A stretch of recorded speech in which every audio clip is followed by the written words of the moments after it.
Hi, my name is Erin. I've been playing bass for about 10 years now, and I've been teaching at Rock Camp since 2017. And today I'm going to teach you how to play in time with your band and how to know what notes to play along with your band so that you can add that nice round bottom to your song.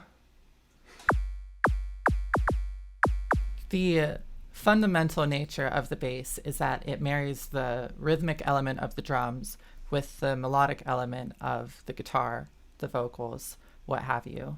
And so it really bridges those two together. If you listen to a song that just has guitar and drums, you can tell that there's something missing in there. And so it's important, it's a stylistic thing, but generally speaking, it's important to have a bass to make a fuller sound.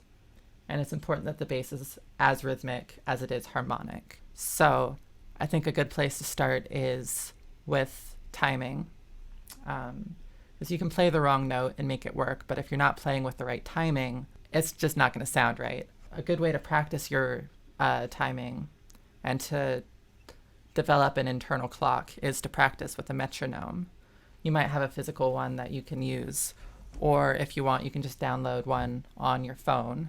The one I like to use is called Pro Metronome by EUM Lab, but you can really use whatever works for you. So yeah, you can just spin the dial here to change the tempo, and then press play to start the click, press to stop. So download that and then come back and I'll show you the first little exercise that I have for you.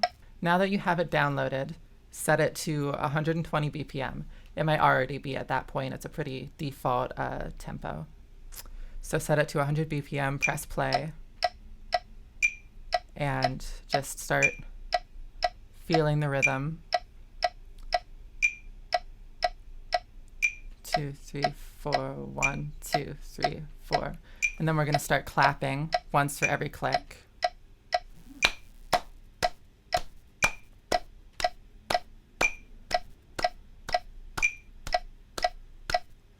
And just get a feel for that. You don't have to rush. You don't have to drag behind. Just stay on top of the beat. Stop if you need to. And just do that until you feel like you have it figured out, until it feels comfy. And then you can grab your bass and just pick a note. It doesn't matter which one you're playing. I'm playing the 5th fret of the E string. And just start plucking along with that. Letting one note glide into the next.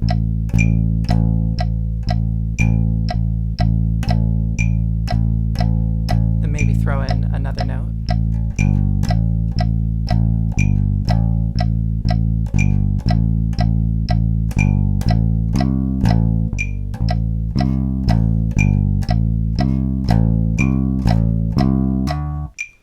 So that's the basic idea. You can do that for as long as you need to. Get it in your system. You can tap your foot if you need to. That's a great way to start to learn to internalize that clock, is to make it physical. It's hard to really be able to keep time unless you're physically doing something like bobbing your head or tapping your foot.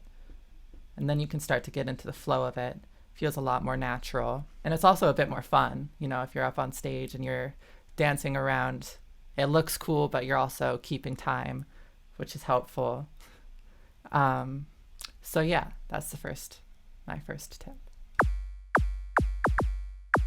This next lesson I'm going to teach you is one that I learned from my jazz teacher in high school that kind of takes that last little exercise and turns up the difficulty a little bit. And I'm actually going to throw on some headphones so I can hear my bass a bit better. So the basic idea is that you take that 120 beats and you cut it in half to 60 beats per minute, but you're still playing every 120 beats per minute. But the clock, the metronome, is going to sound half as often. So what you have to do is fill in that upbeat because you can't have a metronome when you're performing, it's important to be able to tell, like you have to, yeah, this is the way to internalize that clock a bit, is to slowly pull away the aid of the metronome, but slow enough that you can still, it's not as jarring.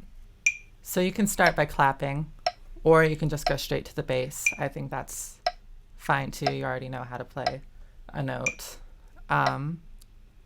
So just wait for the measure to start. You can start every click and feel that. Then add the second note. And this exercise is kind of tricky. I'm having a hard time talking and playing it at the same time.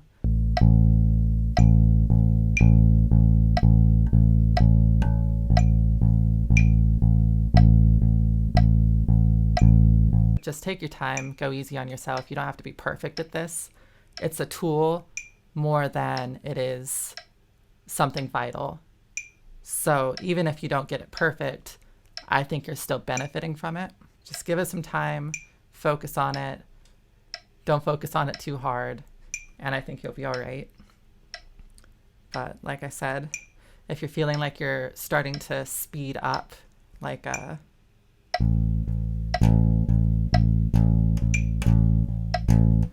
you're just playing a little bit too fast, you're losing your edge, or you're falling behind, same thing's happening.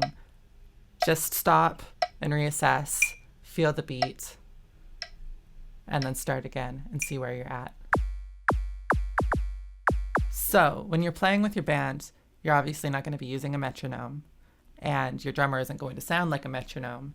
They're going to have a bunch of little things that they're hitting that are going to sound different than a click. And so it's important to know how to make your bass fit into the drum groove as a rhythmic instrument. Looking at what a drum groove sounds like at its most basic part is the kick drum and the snare drum. The kick drum is going to have that low, punchy sound that the bass also shares. And then the snare is going to kind of brighten that up. And a good rule to have is to play a note when the kick hits and then stop the note when the snare hits. That way you're riding on the punchiness of the kick drum and then letting off to let the snare come through. And you don't have to follow this to a T. You can kind of just, whatever sounds good, but it's a good thing to be thinking of when you're writing your line. So usually the kick will happen on the first beat, and the snare will happen on the third beat, something like that. And so you will play the 1, 2, 3, 4, 1, 2, 3, 4 sort of thing. And you can look up drum grooves online. If you go to YouTube, you can search for just like put in the tempo you want and then what genre you want and then drum groove. And you'll find a bunch of videos that will have that specific sound that you can play with. And I think that's an excellent tool.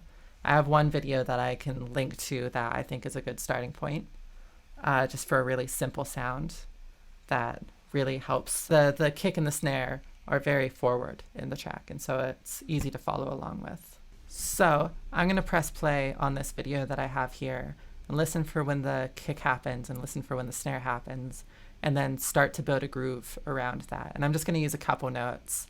This one is at 100 BPM. 120 BPM.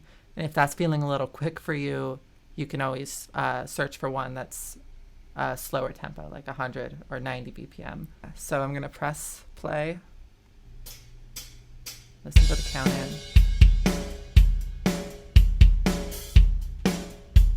So we've got the kick and the snare. Kick, snare, kick, kick, snare, kick, snare, kick, kick, snare. And I'm just going to play the A note on the 5th fret of the E string start.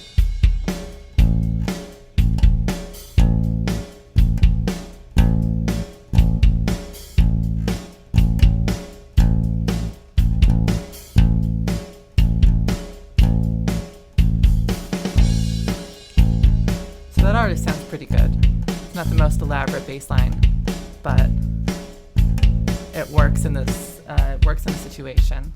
So you can throw in another note if you want to spice things up, like.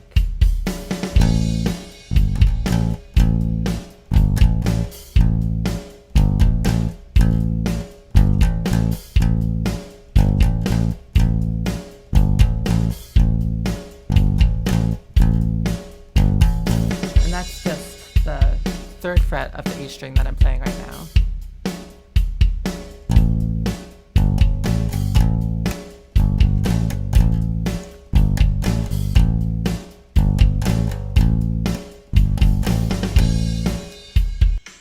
So yeah, that's the basic idea. You can do that with any drum groove. You can find out where the kick drum's happening, specifically like the strongest beat, which is usually the first beat of the measure. So if you're counting 1, 2, 3, 4, the kick will almost always happen on the 1. And so you can know that and then lock in your groove to that you also should almost definitely be playing on the first note of every measure. And so you can talk with your drummer, see what they're doing. If you have an idea for a riff, you can show them what you're doing, and they can work their drum groove around your bass line. That's also totally fine. There's no order that these things need to happen in, but it's important for the drummer and the bassist to work together to create that strong bed, that low end rhythmic element that will really allow the guitars and the keyboard and the vocals to shine. So now that we've figured out how to keep speed with the drummer, it's important to figure out what to do to keep speed with the guitarist. As the bridge instrument, we as bass players need to be able to do both at the same time, both the rhythmic elements and the melodic elements, to make sure that everything feels cohesive and connected. And so I figured a good way to show you that is to pick up a guitar and kind of show you a few basic things on the guitar that you can then take and translate to the bass. A guitar is basically just a bass with 2 extra strings at the top. And you don't need to think about those at all. Really, they're not that important to keep in mind when you're writing a bass line. But the one thing that a guitar can do that a bass can't really do is play multiple notes at the same time.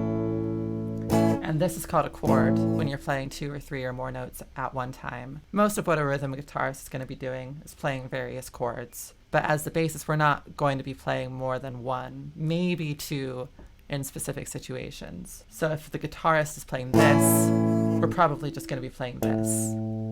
And that's just so that we don't overcrowd the sound too much. Let me explain a bit more about the specifics with chords. So this is an A chord, an A major chord, and it's made up of 3 unique notes. The A note, the C sharp note, and the E note. And you can play that on your bass too.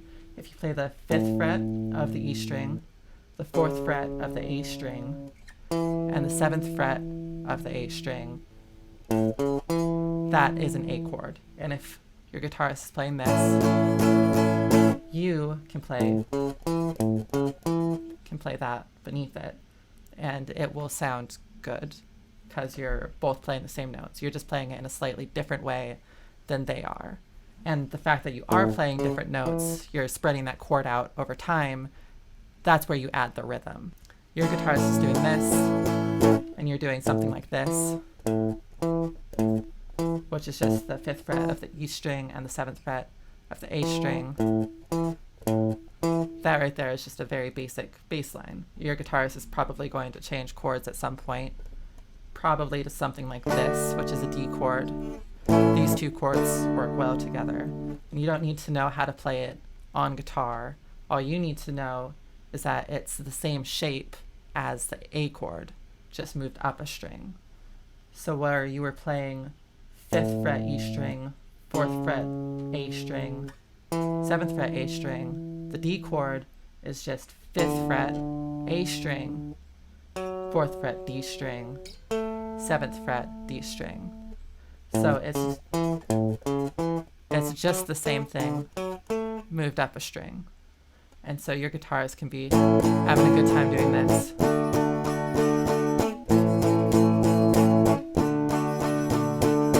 you can be doing this and adding the rhythm while still following their harmony. And that is the point that the bass fills. That is the rhythm that you are taking from the drums and the harmony that you are taking from the guitar and combining them into one single thing. That's the basic idea. Talk to your guitarist after talking to your drummer and see what chords they're playing, and then figure out what notes are going on in there. Because the lower 4 strings are the same strings on a guitar as they are on a bass. And so you can have a conversation there. It's pretty easy to transfer over whatever you might be doing to whatever they might be doing on bass or on guitar. So that's the basic way that you're going to take what your guitarist is playing and turn it into the notes that you would be playing on the bass. But the other thing to take into account, the next step, is figuring out what key you're in overall. So your guitarist is going to be doing something like playing a chord progression, and they might be playing a ton of different chords, but they're all going to share roughly the same notes. And so instead of following each chord, which can get a little complicated, you can follow the scale. And now a very simple scale that's foundational to blues and rock music and punk and that sort of thing is called the minor pentatonic scale. It's super easy to write a riff based off of this scale. Like any note combination you play is going to sound pretty cool. So I'm going to grab the bass and show you how to play it on there because I like the bass better. And then I'll show you how you can play the pentatonic scale over a few different chords that your guitarist might be playing. A very common chord progression is the 1-4-5, which if we do it in the key we've been working in, which is A major, it's going to be an A chord, then a D chord, then an E chord, back to the A chord. That's foundational to rock music and to jazz a little bit and to punk.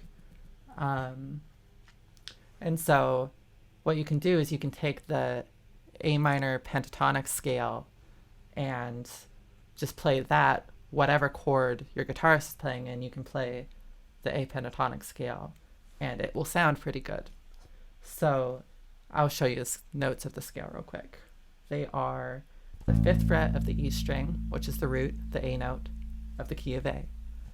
And then the 8th fret of the E string, 5th fret of the A string, 7th fret of the A string, 5th fret of the D string, and 7th fret of the D string. And this basic shape, you can move wherever you want to change the key. And so whatever key you're writing in, this scale you can put over the root of the key and it will sound good. So like I was saying, the chord progression for this hypothetical song is A, D, and E. So you can just play along.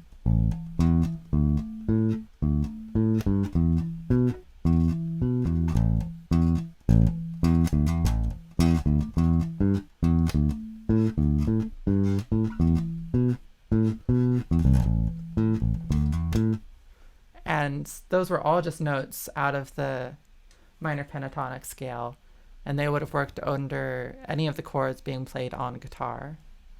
So that's just a nice basic, another way to understand what to play under different chords. And you can follow the roots of each chords, but you don't have to know specifically whether there's an F note in a D chord or not. There is, but you don't need to know that. So that's the basic idea.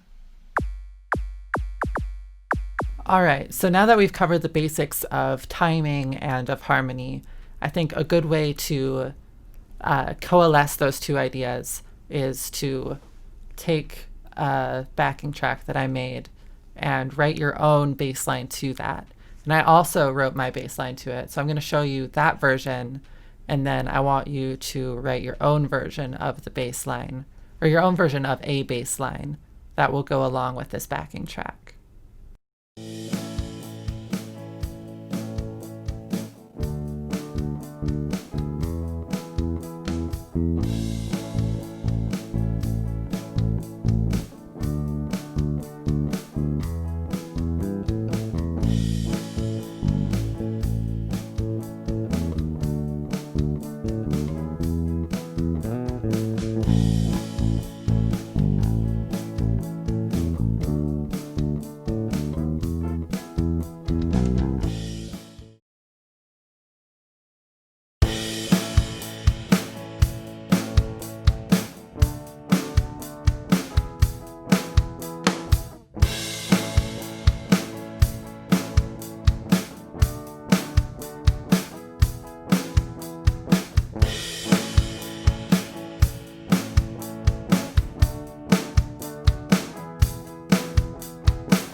Thank you so much for watching. I hope that you can take the things that I've taught you today and create a killer bass line.